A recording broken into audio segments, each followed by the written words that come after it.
see a lot of people like either coming up back to the establishment or just, again, sort of not doing anything. And I see eventually it's going to like lessen their capacity to energize their business. Well, look, let's get, can I just say this is why I love hanging out with you? Okay, this is exactly what I love talking about. So let's get to the meat and potatoes here, all right? First things first, let's look at what their policy intentions are, Bob. Before we even talk about success and failure, what are they intending since Inauguration Day, from the way you read it, from what you hear them say?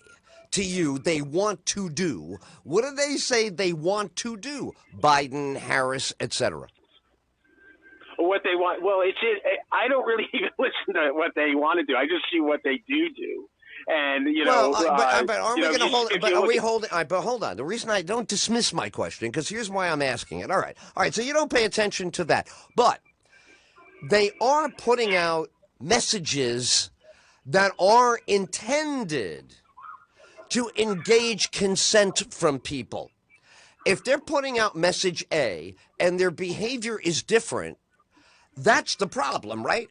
If they're doing what they say they're doing, you can't complain to them. If they tell you, look, we basically are socialist and we're going socialist, pay more taxes and get more services.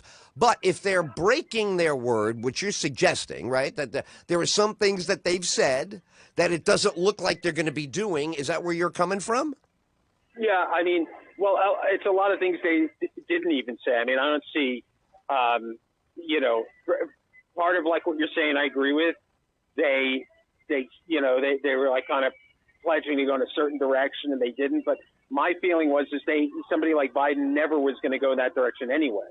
That's why I would have never voted for him. But what's the direction? I mean, let's say it out loud. What's the sales pitch here that we're watching their behavior to measure it against? What's the message? What was his? I think that's interesting. What their message, I think, really was that it was more of like a normalization message, as opposed to like sort of things that really were like somewhat policy oriented. But you're brilliant. I mean, now you're brilliant, because I believe. Listen to what you're saying. Isn't that the successful subtext? Wasn't that precisely what they needed to get across? We will get back to business as usual. The country is crazy under the other guys. That was a big part of the campaign, which I think only worked for him too. I mean, in certain ways, I think because his campaign was basically from his home. He didn't have to kind of go around a lot, and basically there was a whole thing where he, he's been reputed to not be like a really super, vigorous campaigner. That COVID actually helped him, I think, in that way, and probably hurt Trump. That, basically he could just do messaging, from, didn't have to travel as much. And, but the whole thing in terms of the message was like, yeah, we got to get back to normal. There was, he did play a little bit, which I never believed, but he played a little bit to like what was going on with, the things that were happening last summer, whether it was, the protests or the feelings about what was going on financially. But that was, with Biden, I always felt it was something that, he kind of did. I mean, you got to remember, this is the guy that basically was behind the crime bill in the 90s.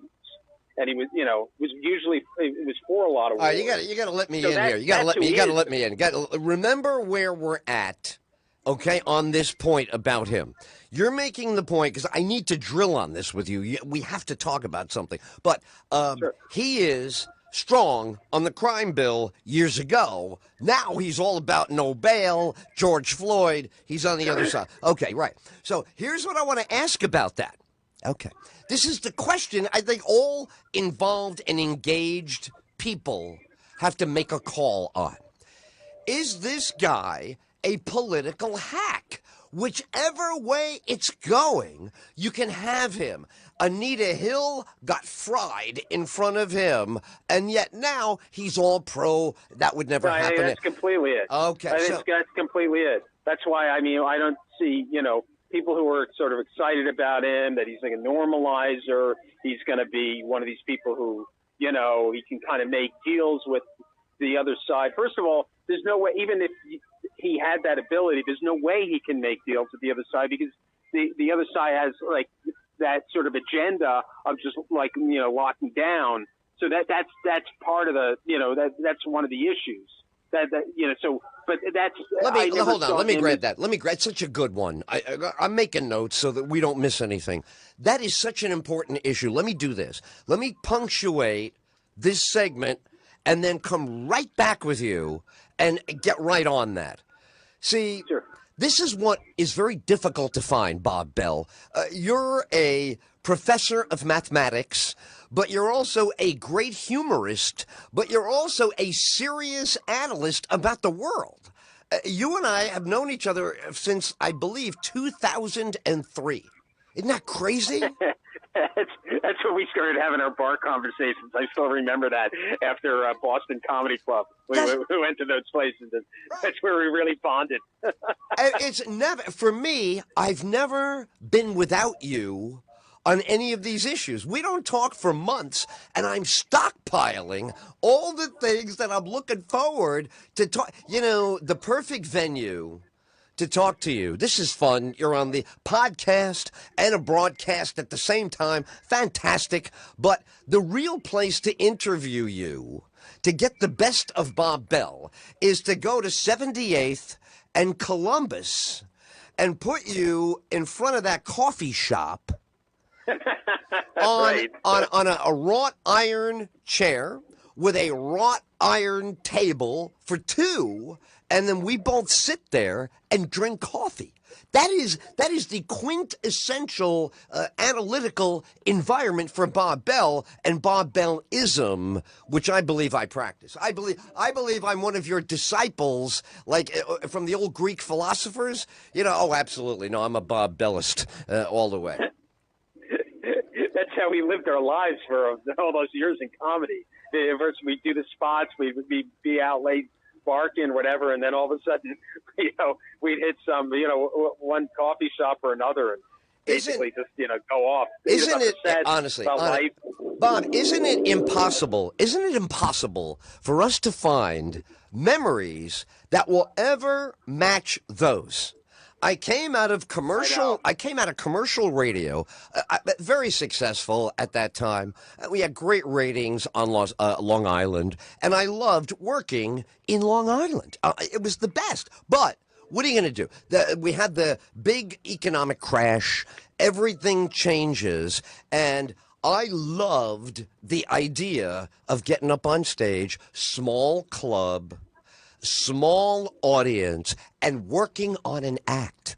I didn't even know how long it was going to take, but I couldn't wait to start going club to club to club. And I couldn't believe that you were doing this already. You were already club to club to club, open mic, show, open mic, take the bus, walk, get over there. It's raining. Who's got an umbrella? Who cares? Soaking wet out in the doorway, and we're still getting up. It was so, for me, it was, go ahead. I didn't mean to interrupt you. Go ahead. No, yeah, none of that stopped us. I mean, we were just like, okay, what about, that's that place, Stand Up New York. Okay, we got to go uptown. Okay, maybe we can go, another place all the way down, in Chinatown. It was just like bouncing around. Come on, Bob. Was there anything better than going, I got to take this break? But when we come back, let me just get it in here real quick. Hang on for like 15 seconds. The great Bob Bell, Ed Till Show, Florida Man Radio, unfiltered and unafraid. Stay with us. Hold on here. You going to play something, or are you just going to talk about playing something? More Ed Till after this.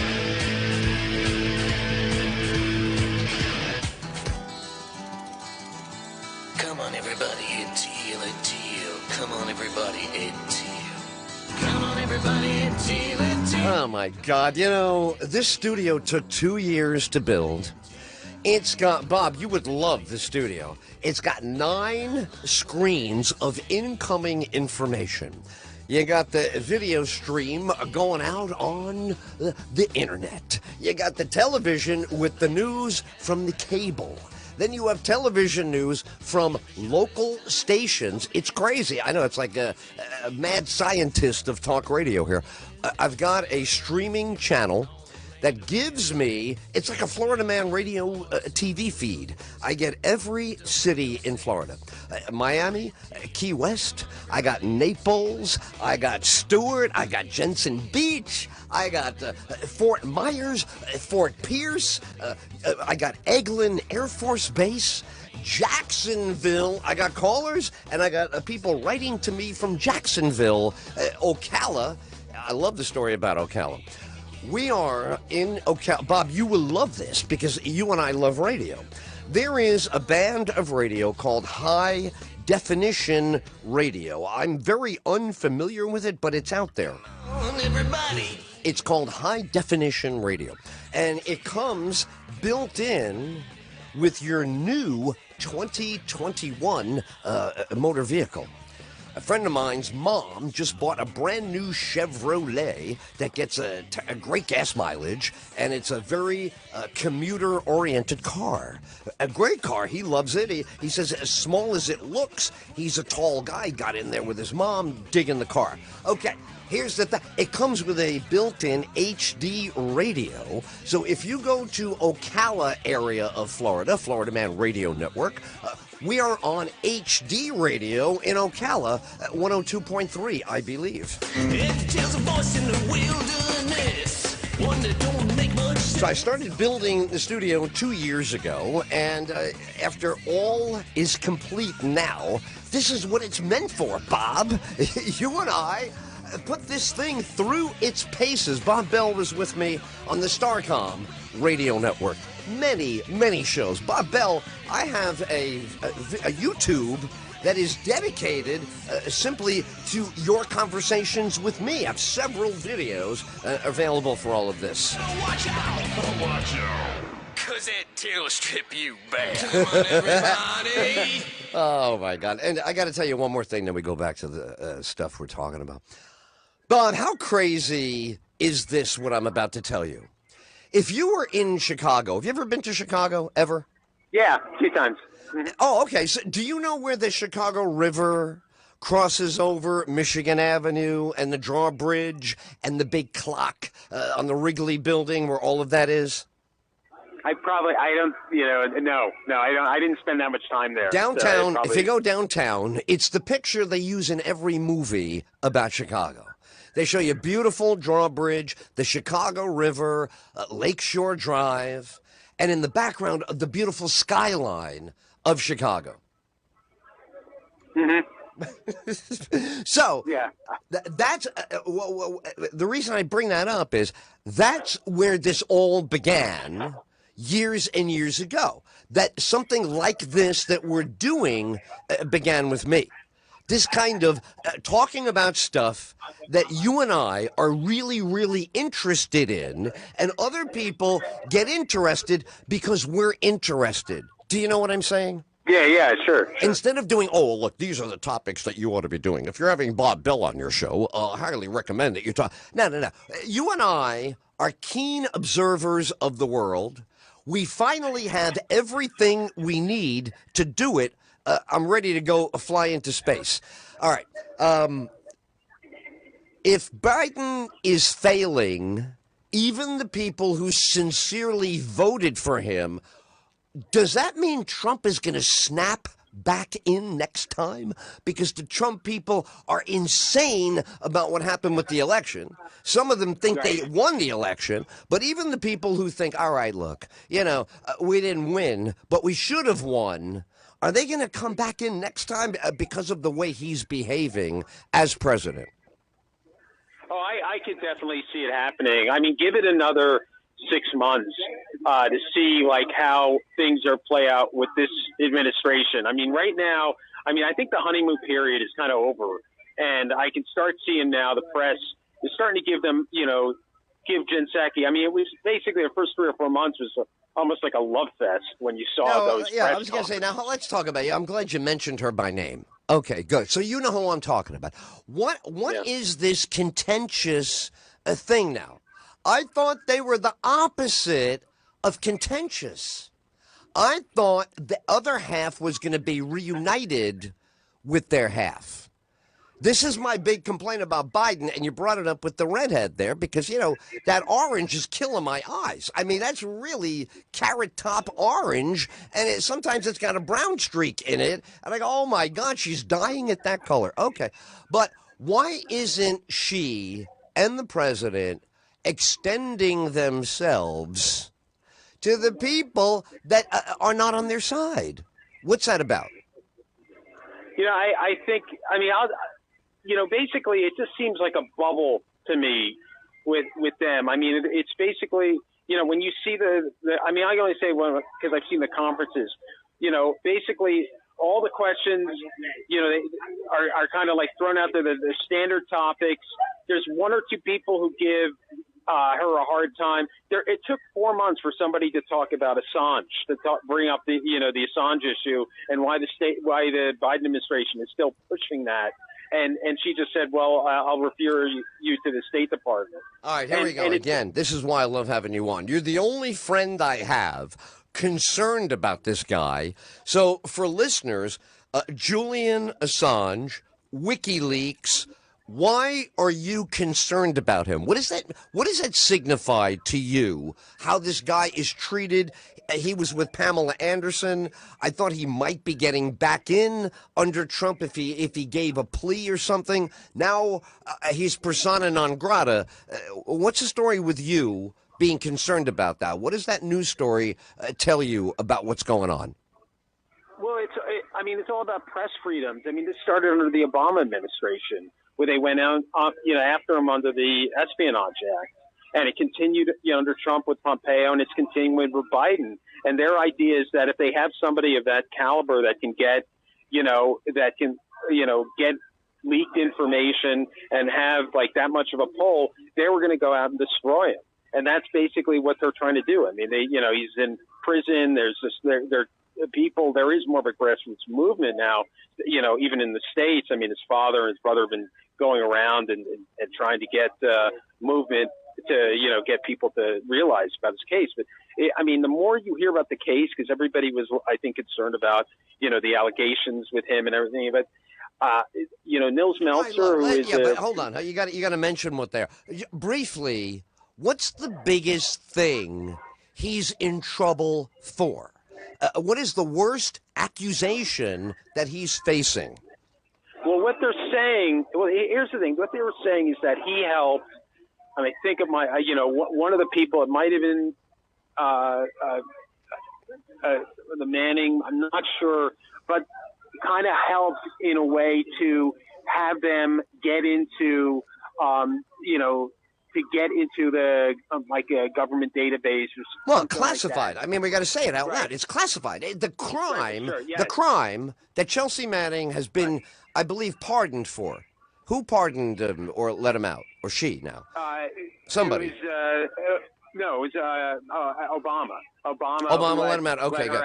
But still, the idea, right? But the idea, the reason we know the name is originally this is a person convicted of taking classified information and then giving it to WikiLeaks so WikiLeaks could spread it around? Right.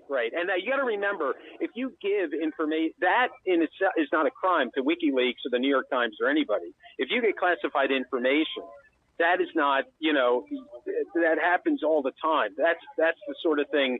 The issue, and here's the interesting thing. This is recent. This is within the past month or so. There was an accuser of Assange that said that he was part of the whole scheme to help somebody help get into the help somebody to get the government password to get into the database or whatever. This person has been completely discredited.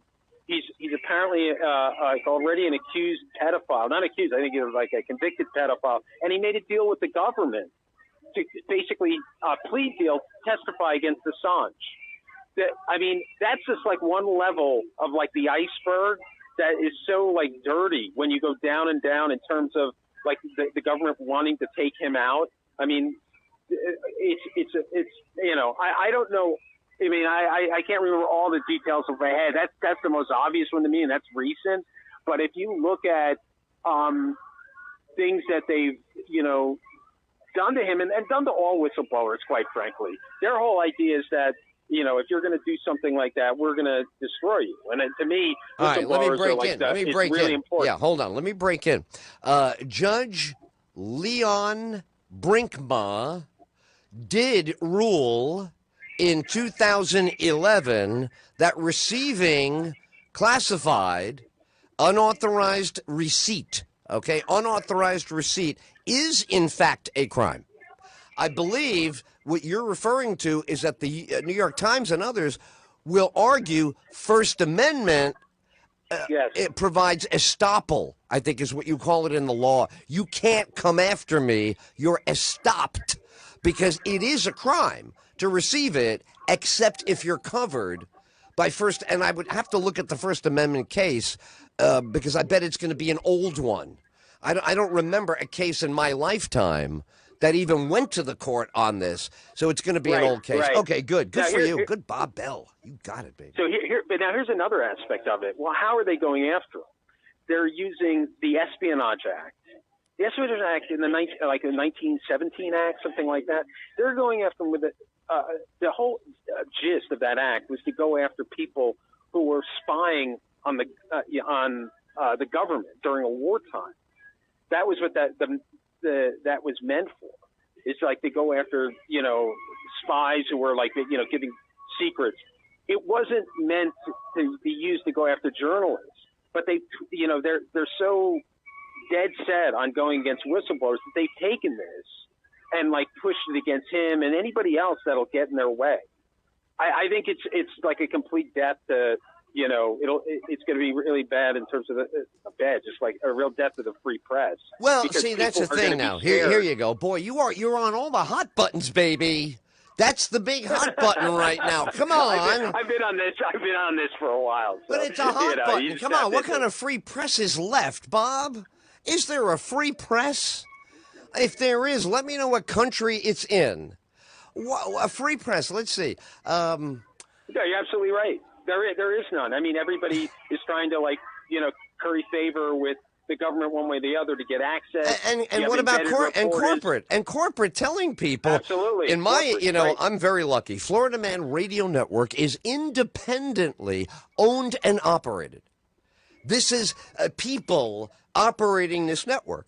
Because if I was with the Cumulus, have you heard of Cumulus Radio? Sure, yeah. Oh, yeah. Can I tell you that in 2002, Cumulus tried to hire me, and they were so upside down, dictatorial, and angry. I don't even know why I was brought in. They flew me into Eugene, Oregon. They wanted me to be based in Eugene, Oregon, and be on like 50 or 60 of their stations. And I said, wow, this is terrific. I'm very excited. So they flew me, and I landed at like 3 o'clock in the morning because you're flying all the way across country, and you got these long layovers, right? So I'm waiting as we are getting ready for the meeting, right? I've had very little sleep, but I don't care. I'm excited. I'm meeting with these guys from Cumulus Radio. Oh, my God, it's going to be fantastic.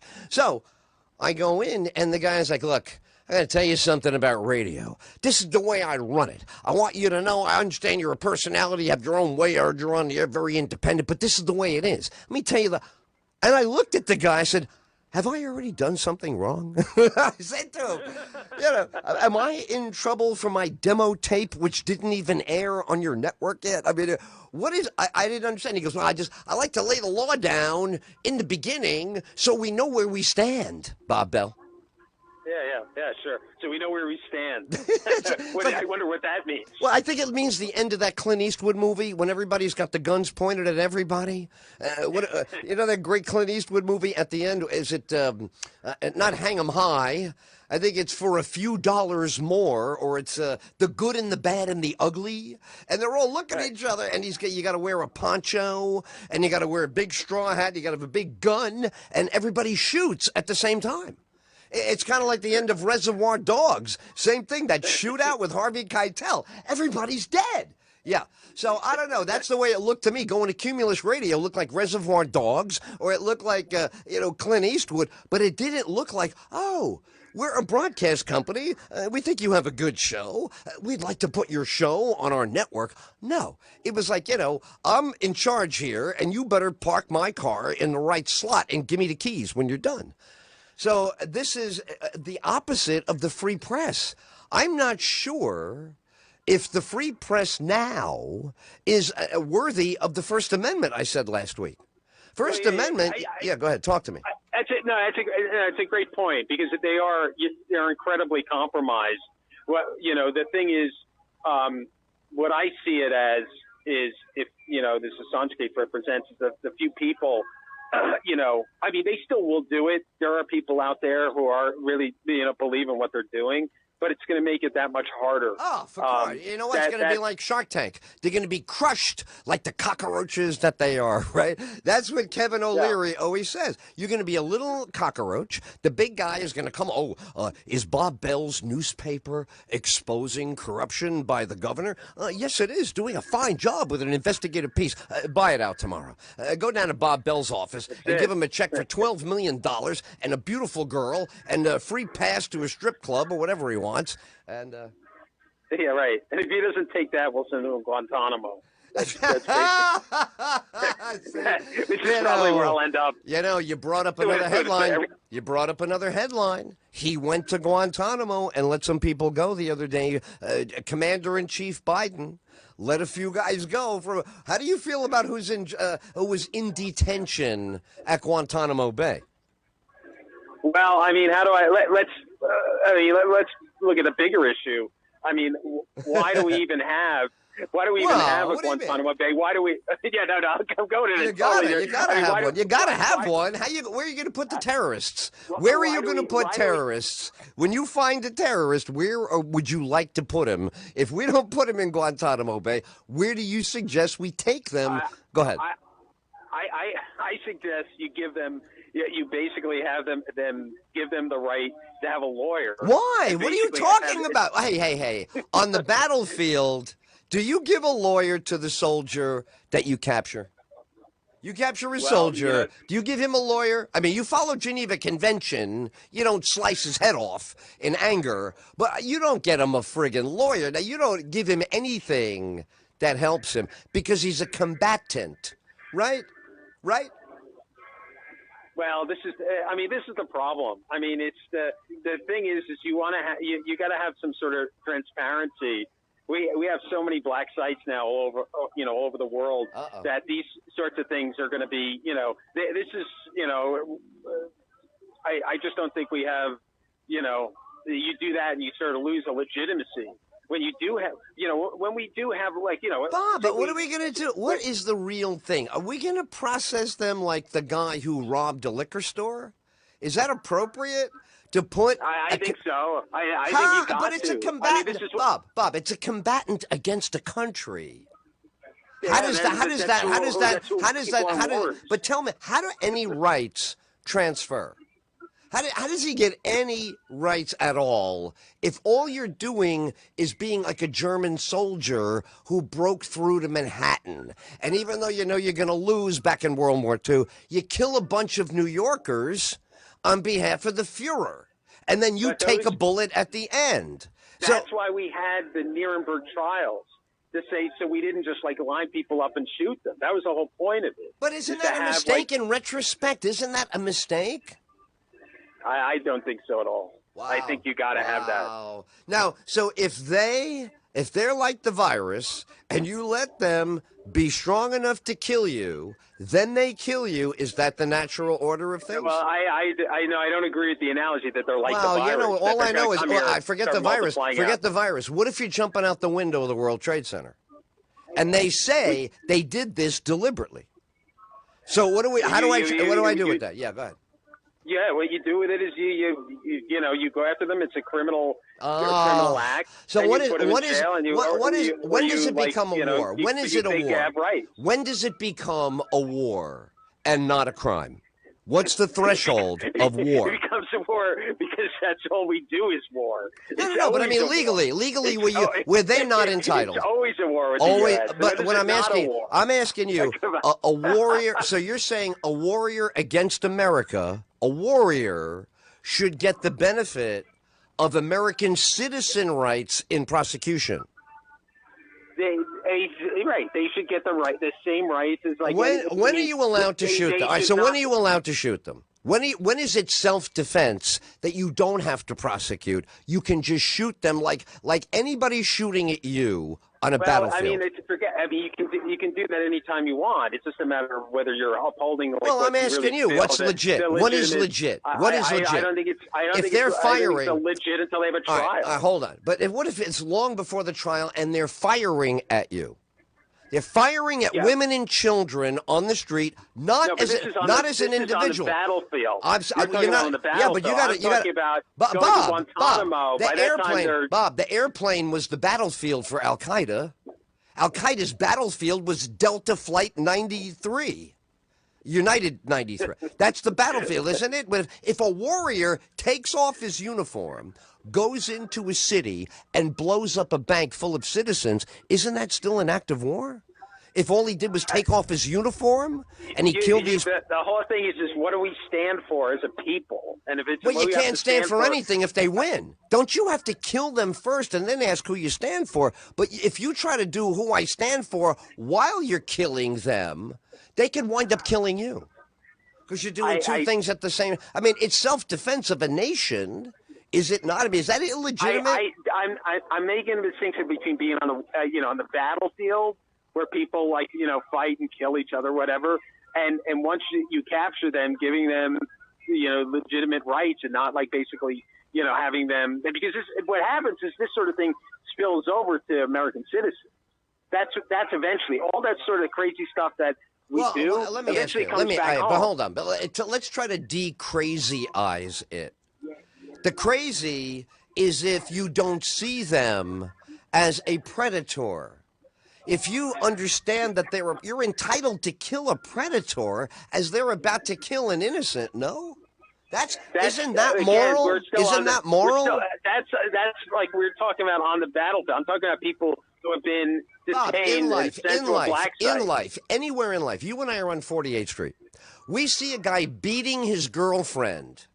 And he's now banging her head against a stone wall. You stop the guy. Or right. Well, that's right. What if you have to kill him? What if you have to kill him? What if you kill him? What if you kill him? It's the same situation as somebody being in Guantanamo. Why? Because somebody in Guantanamo has been detained. Just explain to me what the difference is. Explain that. Go ahead. The difference is that the battlefield stuff is over.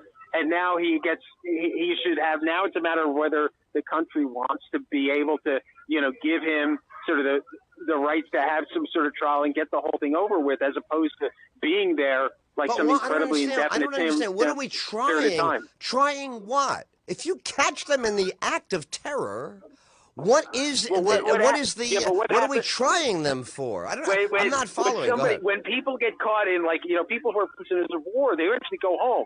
It might take sometimes, in Russia, right? It took years. The Germans were in Russia and they went back in 1953, 1954. I mean, other places it's just like a process. It's over, whatever. It's the same thing. That's what I'm saying. In a Guantanamo or any of these black sites, that's what should happen. But isn't the lesson since 9/11, nothing is ever over? Doesn't every ancient enemy, even the one that worships 600 A.D. That's not the lesson. Allah, that's our attitude. Isn't that the lesson? You're always toward everybody. That's right. It isn't over because we have forever wars. But I mean, you can't blame that. But Bob, we can't blame this. We can't blame this on anybody. It's the nature of the human species since the beginning of time. I think it's our attitudes. I know we're a country and our government's at. No matter. But don't we? Let me ask it this way. Let me ask it this way. Let me phrase it this way. See what you say. Don't we have a moral right to survive? Nation state. United States has a moral right to survive. We might have a right to defend ourselves, but we don't. But it's only any good. But defense is only any good if you win. Do we have the right to win because we had the bomb? We had the bomb. The bomb makes them stop. We're entitled to bomb until people stop. No or yes? But again, this is all related to what's in the battlefield with the bomb. That's even another question, whether you want to. But the thing is, at Guantanamo and in these places where you have black sites, I'm saying at a certain point there should be a period of time where basically they're interrogated. They're spend the time there, and then that's it. They're gone. And basically, you have people there for like years and years and years. And there are other places, there are other sites that you never even heard about. Well, this is a good point you're making. Years and years. If you are a deadly felon in America, it's not unusual for you to be behind bars 20, 25 years. And some places worse, and some places death penalty. But at 20, 25 is the going rate for a full-on intentional murder felony. No? Would you disagree? Yeah, sure. That's right. There's things like that. You got it. So they're only on the fringe of that now. They're just turning 20 this year. Al-Qaeda, knowing who to arrest, knowing, the guy Moussaoui. The guy they got in Minneapolis. Those people you mentioned have had a trial. These people have not had trials. It's a completely different thing. They've just been detained. All right, but wait a second. But it's a different thing, but it's not ununderstandable. What is the problem with somebody who but Bob, listen, if the guy swears he's still after you, the minute you let me out, I'm going to blow you up again. The minute you let me out here, I'm going to cut your wife's head off. I'm going to burn your children alive because I'm a zealot. I'm a jihad. The minute you let me out, I'm going to do it again. I'm a jihad. It has nothing to do with you could stop me. It's my spiritual belief to take you down with violence. What are we going to do with that guy? How do we even know? These people are even talking. How do we even know what beliefs they have?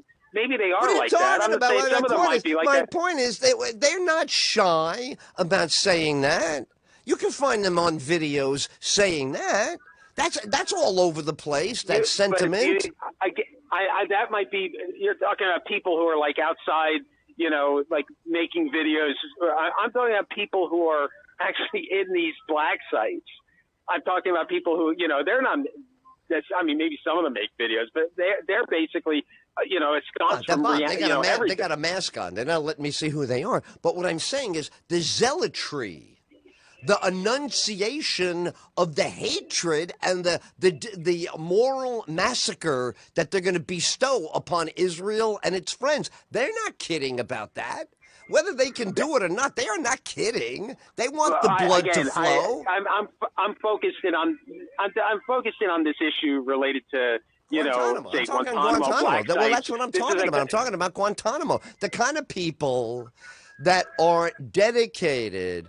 What is the fairest thing you could do? Would you let them go back to their homeland and we'll just keep them out with our national defenses? Is that what you would do with them? They get trials, and they're basically, you see, you see, like, what they've done for a period of time, and then that's it. Okay, if we did my thing, tell me how bad it would be. So if we executed these guys or whatever because of what they've said. Say one more time. Do you renounce Satan like in The Godfather? Michael, do you renounce it? And he say, do you renounce your jihad? No, I will never renounce my jihad. Do you still want to kill? Yes, I would. Once they say that, why can't we pull the wool down and execute them? What do you call it? Look, it probably happened like when you never heard about it. Believe me, I'm sure there's guys who've done that.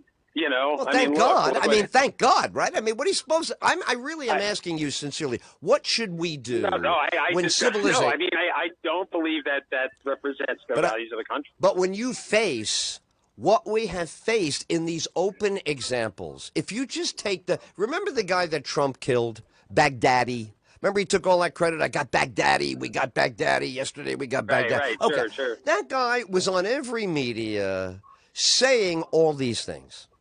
These exact things, blood in the street, to our captors, to our tormentors. This was his whole MO. So, all right, we took him down. Would you say that was a bad example to the world that we took him down?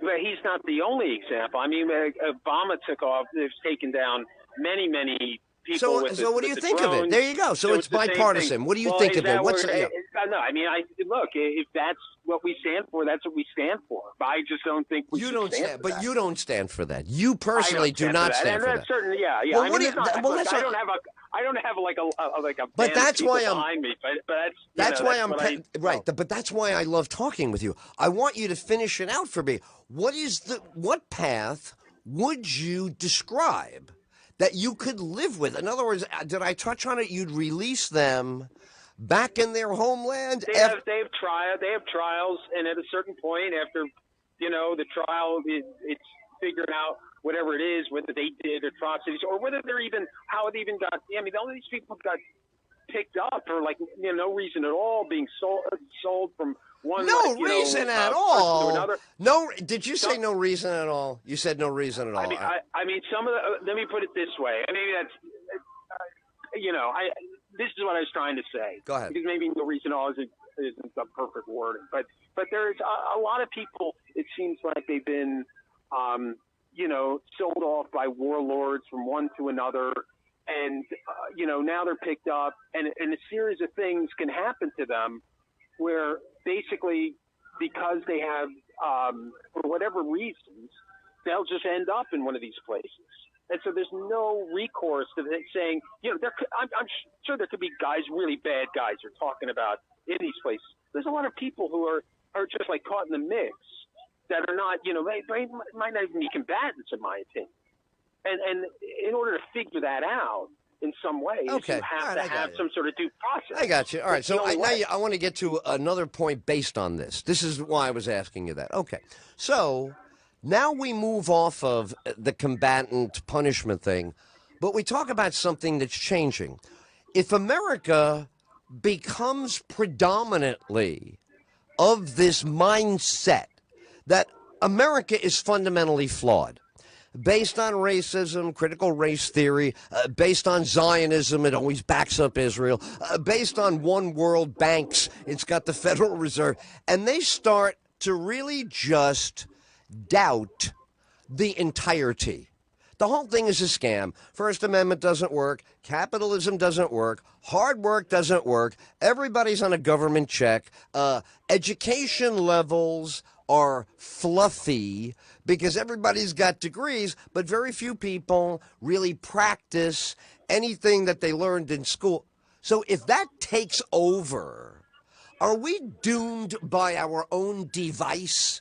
The instruments of America turn on the concept, and America is used to dissemble America. Is this crazy, or do you understand the logic of what I'm saying?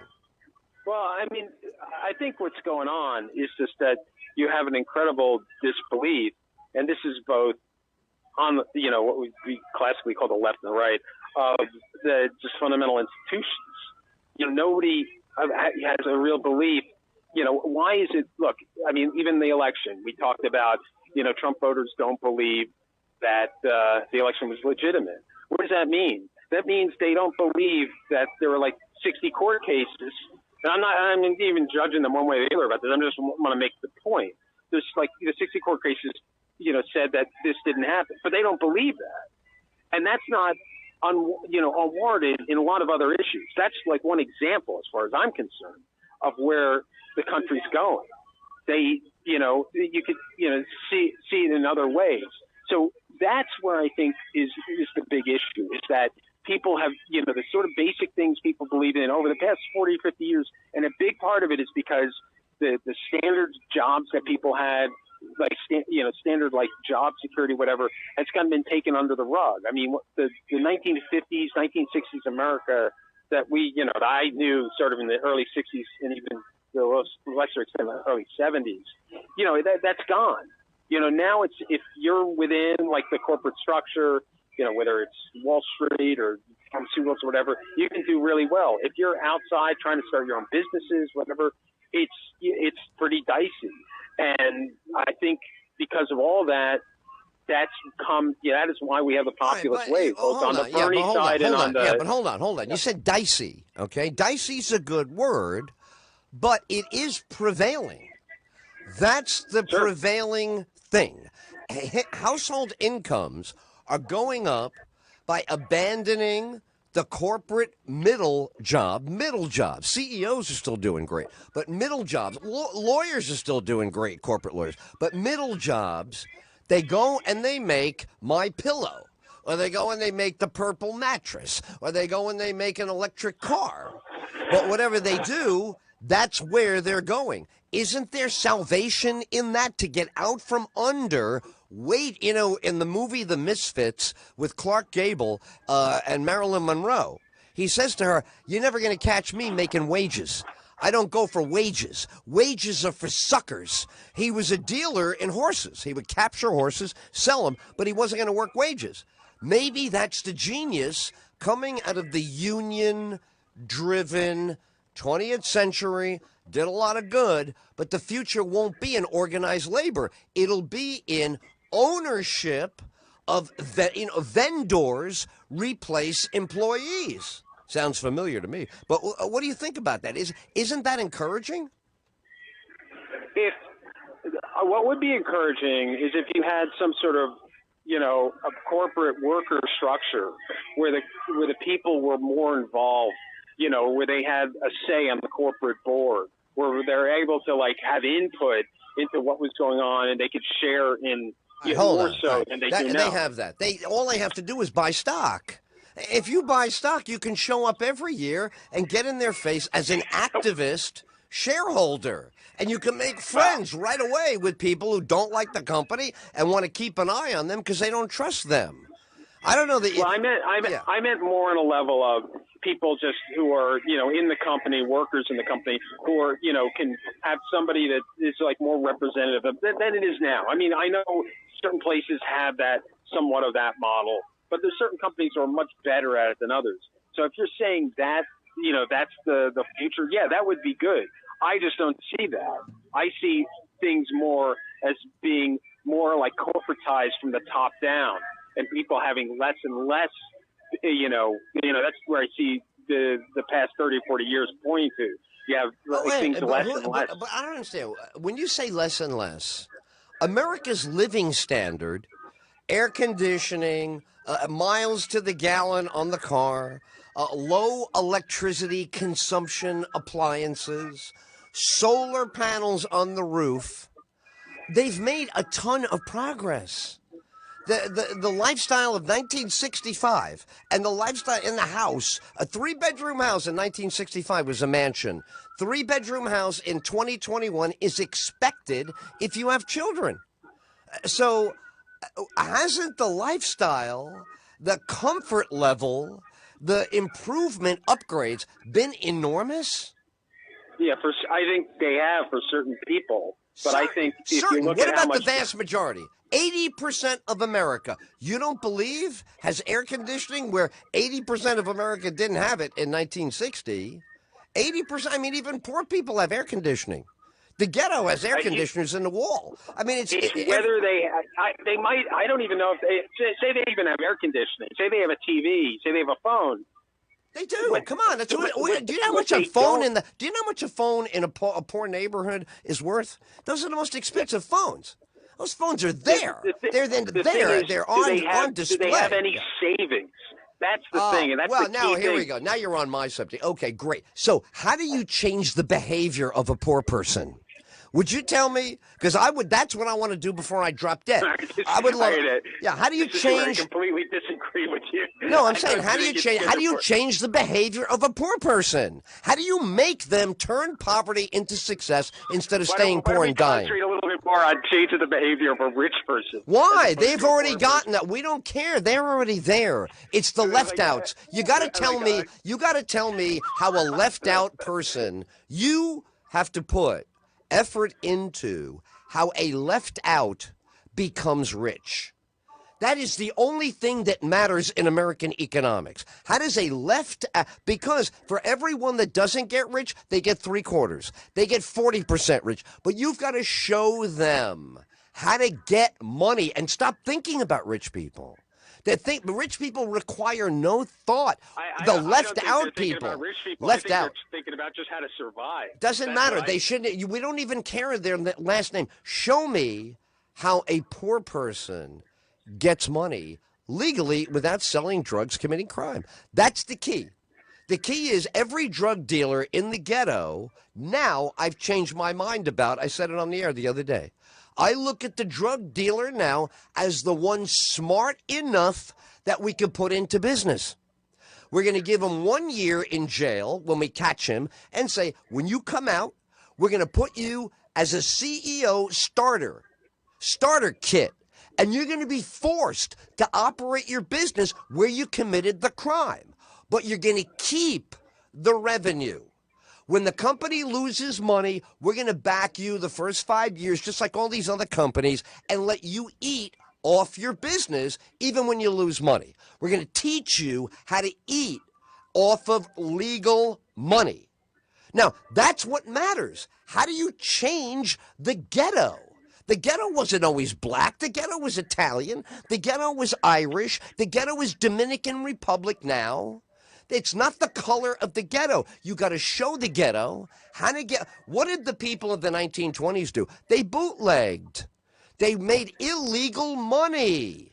So we got to get illegal earners to become legal earners. Then their families will have a different choice of school. Then they won't get shot in front of their house. Isn't that the answer, Bob? That's not the answer? I look, the answer is to have a more robust economy, in my opinion. That hasn't helped. You're right. Hold on. That has not helped them. That has not helped them. The Reagan economy didn't help them. The Clinton economy didn't help them. The recovery from the downturn with Obama recovery did not help them. The Trump economy didn't help them. They've never been helped by a good economy in my life. The Kennedy economy didn't help them. The LBJ economy, spending for the war, nothing helps them. Yeah. Yeah, I know. I believe that. Look, I mean, I agree. I'm sure some of those drug dealers are smart guys. The ones who can stay alive are probably the smartest. This is what I'm saying. And you're getting them as teenagers. You get them as teenagers. Say, dude, I'm going to save your life. I'm going to save your life. You don't need a gun. You don't need a gun. Yeah, go ahead. Yeah, you could definitely have. I mean, basically, these people wouldn't. I don't think they'd be doing if there was a better economy, not just for them. Bob, you make your own economy. Why can't they invent their own pet rock? Go ahead and make your own ice cream like Ben and Jerry. Shark Tank is full every week. Every week. You get an idea, you license it to a big company, but you get a paycheck. Paychecks are there to be made, but we have not shown them how to do it. But that is a specific thing where you have people who are very, taking risk takers, business owners. Yeah, those people will go there and they'll take the failures and they'll go through it. But not everybody's like that. You have to have a society that basically will support the other people. Yes, and that's part of my example. If you take the fellow that right now is unafraid to carry a gun and he's unafraid to walk around with $5,000 illegal money.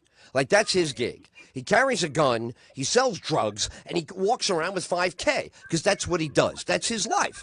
So if you take him and he's in charge of a small business, won't he employ the same way he's employing with the kid running his drugs, the same way he's paying off the Uber driver? I agree. I mean, I think that guy would probably do a good job. But that's a very specific. You're talking about like a the ghetto. person who is like. We got to go to the heart of poverty. We got to go to the worst neighborhood. Isn't that what we have to do? Don't we have to walk through? Obama never did it, and I really always hold it against him. You've got to walk the street, man. You got to be seen. You got to stand in, even if you got to have Secret Service, you got to stand there. Yeah. It's interesting you bring him up because, you know, there was a perception even, you know, for a lot of people that he, like, you know, sold out, especially with what was going on. What was going on with the banks? Community activist. If he's a community, he said, "I'm a good community activist." As president, you don't walk the streets of Chicago after there's a death toll. You go to Chicago on Monday afternoon and go, "I'm here. This kid was shot. This is where." He could have been the poster boy. It was his hometown, and he didn't do it. So I think it's a lot of our original point 1 hour ago. Can you believe it was an hour? How great was this? I thought it was more than that. God, we bounced around a lot. Forget it, baby. You are the best. You know, I got a guy who calls my show. He's very much like you. And you guys, you know, completely different walk of life. He's a Bostonian who came to Florida to join the Navy. Many years ago. He's into Karen Carpenter. That's his music. He likes the 60s. Okay. You got it? There you go. Right. So now every time he calls the show, it's like every time I talk to you, he brings up the most important, the most insightful, and the most worthy of discussion topics. And they come right out of him like they come out of you. Like you get one in the first 30 seconds, he gets one in the first 30 seconds like you. He's phenomenal. His name is Arnie, and he calls in from... I think I've heard Arnie. I think I've heard him 2 times. There you go. There you go. That is you. That's the Bob Bell of the radio show. It's incredible because I call him a Rosetta Stone. Like everything that matters goes right through him. You ask him about the weather, he's telling you about astrology and planets and the moon and the tides and physics within a split second. Like, he goes right to it like you do, my friend. Well, anyway, you know I miss you. Let me wrap up this segment and we come back and have just a little bit of fun about comedy. We didn't talk about comedy at all, okay? Bob Bell. Ed Till. This is why you build a studio. You go, 2 years I built this studio like Noah building the ark, man. I come in every Saturday and I go, it's Saturday, you shouldn't be working. And I go, Noah, keep building the ark. We have 4 cameras streaming live. We have 9 networks pumping in the incoming. The incoming is crazy. And we broadcast, we podcast, we live stream outbound. We do it all. Oh, it's a broadcaster's diabolical dream. You know, I'm the most annoying guy that you can ever have at a radio station if you have no patience and you don't like radio. If you're like, okay, my sister-in-law owns this radio station. She said she's going to be done in 10 minutes, but she has to talk to Ed Till for 10 minutes of radio talk. But I don't like radio. I don't listen to radio. I don't go near the radio. I never turn the radio on. I don't like, that guy. He's going to have every problem in the world with what we're doing, and he needs to have that problem. We need to infect him and turn him around. He's missing it. We're doing it, and we're doing it with Bob Bell, which is what it's all about. We're doing it with Arnie Burke on the air Monday through Friday. We do it with Jeanette in Destin. Oh, my God, Bob, I should introduce you to all these people. We got Jeanette calls in from Destin. She's off the chain. Hello, Ed. Listen, I'm listening to your show, and they're doing this up here. People are complaining. They need to complain less and go out there and enjoy life. Thank you, Jeanette. Talk to you soon.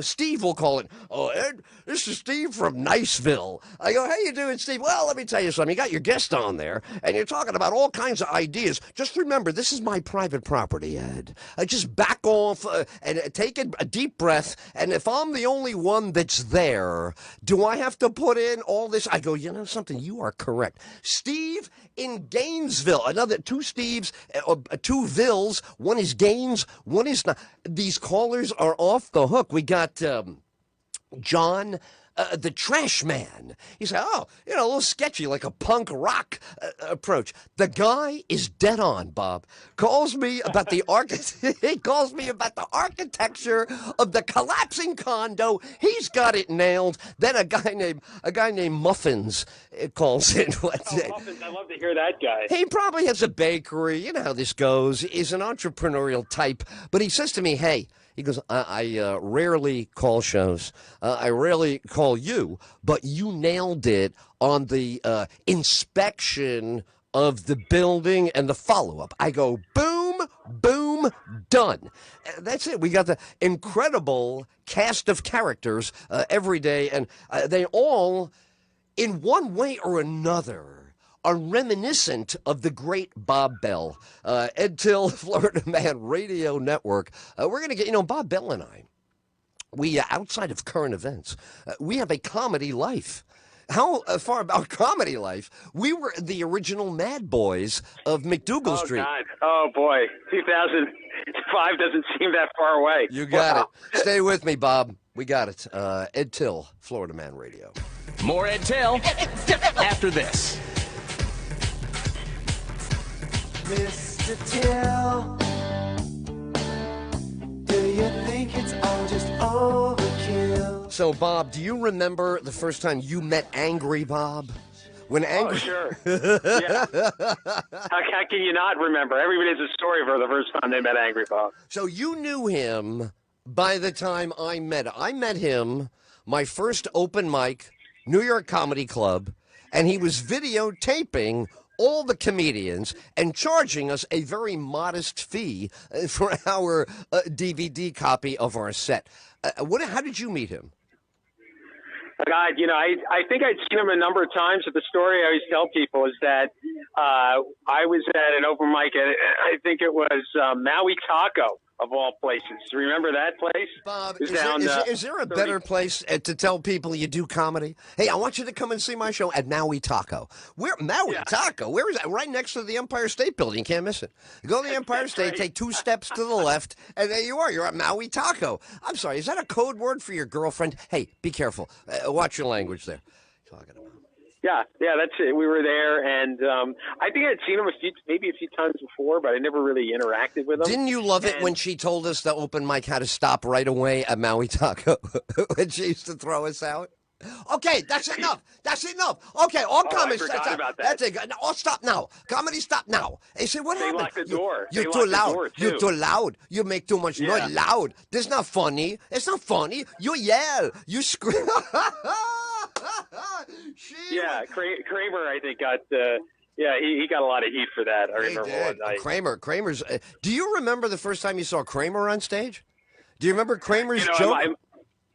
Oh God, it was maybe a few months after I started. I do remember seeing him at Broadway. I remember Bob did a bringer show at Broadway, and he was on it. I remember him going crazy, and I remember Bob telling me about Kramer, saying, we should do the shows together with Kramer. Right. I really like him. You got it. Right. Now, the first time I saw him, he's a tall, lanky guy, bald-headed, lanky, but big eyes and very expressive and very loud, right? Right.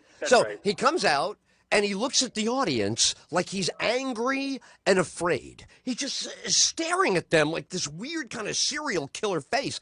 And he goes to the back of the stage and he puts his hands all over the wall. He goes, how can you put a Jew in front of a wall like this? What kind of people are you? Oh, my God. We started to laugh, and everybody was afraid of him. And we're in the back of the room laughing our ass. How can you put a Jew in front of a wall? And the ladies in the front row, she said, I didn't put you there. I didn't know you were a Jew. I'm sorry. He goes, what do you mean you're sorry? It's too late to be sorry, ma'am. Oh, yeah. I love him. So many sets where he would do that. Yeah, so many sets where he would just, come up all, improv, all spontaneous, and just like come up with some like either a killer joke he had or something he made up on the spot. Yeah. Hey, do you remember your bit? One of the earliest bits I ever heard you do. Probably not. Here we go. Come on. Here we go. Happy birthday. Happy Oh, birthday! sure. Happy Yeah, birthday! yeah. Happy birthday! Happy birthday! Sure, Happy birthday! sure. Happy That one I birthday! do remember. Happy birthday! Yeah. Happy birthday! Who is the guy? Just describe the guy. Who was saying that to you in that bit? I was walking around in the 70s. It was like, like a little after I started comedy, I think. And he was just doing that to everybody who would walk by him. He was just like, I think he might have been trying to get money, Happy birthday. but he just, but instead of saying, "Can I have money?" he would say, "Happy birthday, happy birthday, happy birthday." But then he would change the emphasis. Happy birthday, happy birthday. He was trying and then what was the other one where the guy is looking at your forehead? Yeah, so he comes, so I go by him, and like he goes, "Happy birthday," and I don't know why I did this. I still don't know why, but it came out. I looked at him and went, "Thank you." That's it. No one ever says thank you to him. Yeah, and what he did, he looks back at me, it just like deadpans and goes, "See, I remember." That's Bob, that was it. The first time I saw you do that. Stunned. I said that. I said to Angry Bob, I said, this guy is brilliant. I said that. That's what I said to Angry Bob about you. When you used to do happy birthday, and there was another one, why does everybody ask me where the porno club is? Remember this? Everybody's asking you. What is it? What was it? The titty bar guy. Titty bar, right. Why did they think that you know where that would be? Everybody thinks that you would know where a titty bar would be. And that was, oh, my God. Those are my favorite bits, man. That was something that happened to me like maybe 15 years before I started comedy. But it happened, a number of things would happen where it was the three guys like in a small car. Right. And the guy rolled his window down, and I could tell they were kind of like young, and they wanted to get into something, and they like Friday night, they're whatever. in from Connecticut, upstate, right. And they like look at me and say, "Hey, like, where's the titty bar around here?" And they all start laughing. And then the thing was, I felt like compelled because I was listening to them to say, "You know what? Now I pointed at, I said, I knew one that was on 29th Street. And I said, you can go to the one on 29th Street. And to them, this was like hilarious because they said, yeah, we knew it. We knew you would know. And they rolled the window and oh, man. That's it. You fell right into it. Yeah. They had you. That's it. Fantastic. Well, listen, man, I can't wait. Megan and I talk about it all the time. You're in Montreal right now. So sure. Are you even tempted to get on stage? Is anybody else up on stage? You guys have been open, but Delta is shutting America back down. So what's going on with you? Any temptation or opportunity to get on stage? Absolutely. I just have, I've done like a Zoom show here and there, but I've been rewriting. Well, I mean, I kept a certain amount of stuff from my old show, but I wrote a lot of new material. Some of the stuff which related to like what we talked about, and I basically am finishing up. And then I think I'm gonna depending on where I'm gonna be, because I'm still not sure exactly. I might do it at 13th Street Rep because I know the guy down there. But if I'm up here, I think I'll do it maybe Theater St. Catherine because I know the people here too, and I'll probably do maybe a few shows. I might even do some fringes. Maybe Halifax. I might do that. You're really tempting me now. I, as a kid, visited Montreal. And on the second visit, I went to Expo 67, which I'm sure they said, they it must have a testament to it. But a reason being, my aunt and uncle lived right there. My cousins and I had a ball up there. So I have memories of where you are. So if you wind up being in Montreal and I'm able to break out and the thing is behind us, I would love to come up there and see a show and get reacquainted with that city. Oh, definitely. There's a lot of places to perform. There's a lot of things to do. Right. It's a really interesting place. I mean, I've enjoyed being up here. Oh, I bet. Well, listen, man, I love you, and this is why. Anybody wants to know, what is Ed Till always talking about Bob Bell? Bob Bell, wow. This was the quintessential visit with Bob Bell on the Ed Till Show. Bob, thank you. Thank you, Ed. Thank you. But he's gonna say it to you.